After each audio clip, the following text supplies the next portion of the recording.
Teman-teman, coba bayangkan hidup tanpa mandi. Satu hari mungkin masih agak tahan ya, 2 hari mulai nggak nyaman. Tapi gimana kalau cuma mandi 2 kali seumur hidup? Kedengarannya mustahil. Tapi ternyata di Eropa abad pertengahan hal itu benar-benar terjadi. Bahkan para bangsawan yang hidup di istana megah pun hampir tidak pernah mandi. Aneh bukan? Namun pada zaman dahulu hal itu berbanding terbalik dengan peradaban Islam yang sudah mengenal pentingnya kebersihan.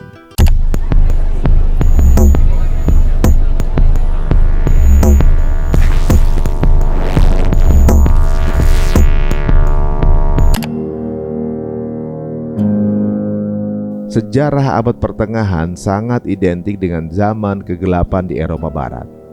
Kehidupan orang Eropa Barat saat itu sangat terbelakang. Sanitasi yang buruk, orang-orangnya jarang mandi, dan sangat jorok. Orang Eropa dalam sejarah abad pertengahan memang mempunyai reputasi yang buruk dalam hal kebersihan, khususnya kaum tani. Orang Eropa Barat terkenal jarang mandi dan tubuhnya dipenuhi dengan kutu busuk. Namun, meskipun terdapat kekurangan air bersih dan juga fasilitas modern lainnya, ada harapan umum terhadap kebersihan pribadi, seperti mencuci tangan secara teratur. Terutama, mencuci tangan sebelum dan sesudah makan, yang dianggap sebagai etika yang baik di masa ketika peralatan makan masih jarang bagi kebanyakan orang. Berikut beberapa bukti bahwa orang Eropa zaman dahulu dikenal punya reputasi yang buruk soal kebersihan.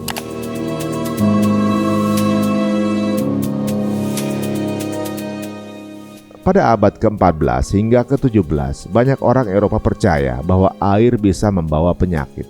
Keyakinan ini muncul setelah wabah Black Death atau maut hitam melanda Eropa pada tahun 1347 dan menewaskan sekitar 25 juta orang.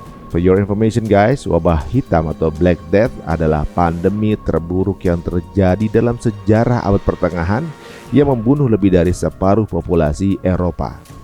Diperkirakan sekitar 30-50 juta orang meninggal selama wabah hitam melanda Eropa. Wabah ini disebabkan oleh bakteri Yersinia pestis yang dibawa dan juga disebarkan oleh kutu parasit pada hewan pengerat, terutama tikus coklat. Namun hal ini tidak diketahui oleh masyarakat abad pertengahan karena baru teridentifikasi pada tahun 1894 Masehi. Namun setelah wabah Black Death, orang Eropa beranggapan air bisa membuka pori-pori kulit dan membuat penyakit mudah masuk ke dalam tubuh.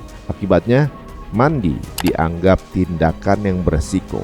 Menurut buku The Dirt on Clean and Sanitized History karya Catherine Eisenberg tahun 2007, Ratu Isabel dari Spanyol hanya mandi 2 kali seumur hidup, saat lahir dan juga saat menikah.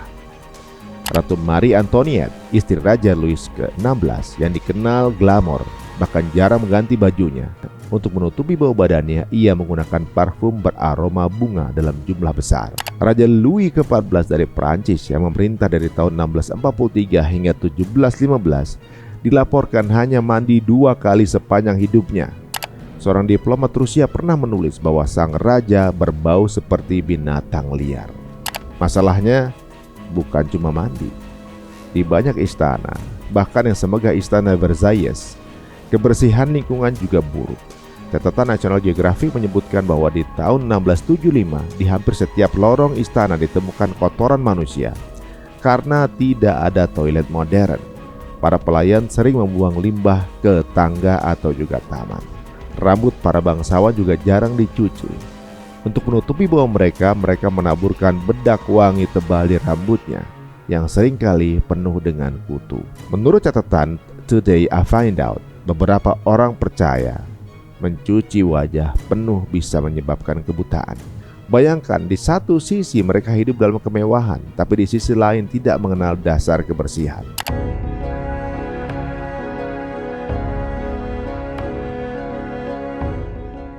Nah, di saat Eropa takut dengan air, dunia Islam justru menjadikan air sebagai sumber kehidupan dan simbol kesucian. Rasulullah SAW bersabda dalam Sahih Muslim, "At-tahuru Saitarul iman," artinya kebersihan adalah sebagian dari iman. Dari wudhu sebelum sholat, mandi wajib, hingga adab bersuci, semuanya menunjukkan bahwa Islam menempatkan kebersihan di pusat kehidupan spiritual dan juga sosial. Bahkan dalam Al-Quran surat Al-Baqarah ayat 222 disebutkan, sesungguhnya Allah menyukai orang-orang yang bertobat dan menyukai orang-orang yang mensucikan diri. Jadi kebersihan dalam Islam bukan sekedar kebiasaan, tapi bagian dari iman dan peradaban.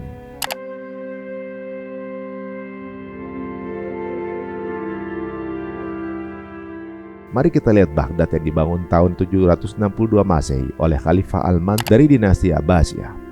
Menurut catatan sejarawan Al-Yaqubi tahun 870 Masehi dan Al-Tabari 923 Masehi, Baghdad punya sistem air bersih dan pembuangan limbah bawah tanah. Dalam Journal of Islamic Archaeology volume 2 2015, peneliti menemukan bahwa desain hammam atau pemandian umum di Baghdad mengikuti prinsip arsitektur termal dan sanitasi yang canggih, lengkap dengan saluran air panas dan dingin, ventilasi uap, dan pengaliran limbah. Artinya, lebih dari 1200 tahun yang lalu, umat Islam sudah menerapkan sistem yang baru dipahami dunia barat di abad ke-19. Di sisi barat dunia Islam, Cordoba di Andalusia adalah contoh nyata kebersihan dan kemajuan peradaban. Pada masa Khalifah Abdurrahman ketiga 912-961 Masehi dan Al-Hakam kedua 961-976 Masehi, kota ini punya lebih dari 300 pemandian umum. UNESCO Heritage Archives mencatat bahwa jalan-jalan Cordoba dibersihkan setiap hari dan rumah-rumah elit punya sistem air mengalir. Sementara di Paris ada masa yang sama. Masyarakat masih membuang limbah ke jalan. Sejarawan Richard W. Bulliet, Columbia University tahun 75 menulis bahwa Andalusia adalah wilayah pertama di Eropa yang memiliki infrastruktur air bersih dan saluran pembuangan tertutup. Banyak sejarawan Eropa yang mengakui setelah jatuhnya Andalusia ke tangan Kristen tahun 1492, kebiasaan bersih ini perlahan menghilang dari daratan Eropa.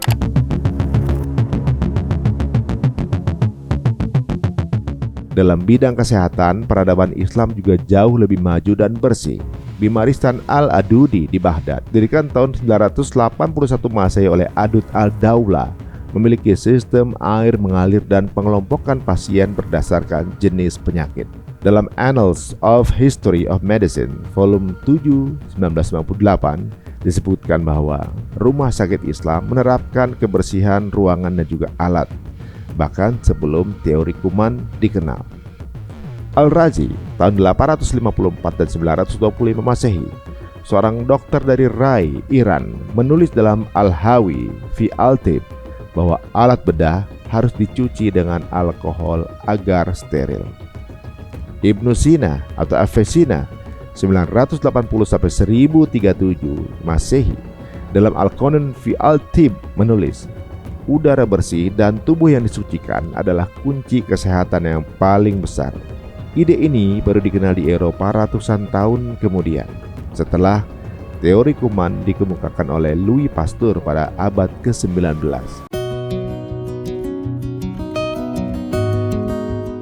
Kebersihan bukanlah hal baru bagi umat Islam. Ribuan tahun yang lalu, ketika dunia barat takut dengan air, umat Islam sudah menjadikannya bagian dari ibadah. Dari Baghdad sampai Cordoba, dari Al-Razi sampai Ibnu Sina, semua menunjukkan satu hal: peradaban Islam tumbuh karena iman dan ilmu berjalan beriringan. Rasulullah SAW bersabda, sesungguhnya Allah itu Maha Indah dan menyukai keindahan. Hadis riwayat Muslim. Maka menjaga kebersihan bukan sekedar gaya hidup modern, itu adalah warisan iman dan bagian dari peradaban yang dulu menerangi dunia.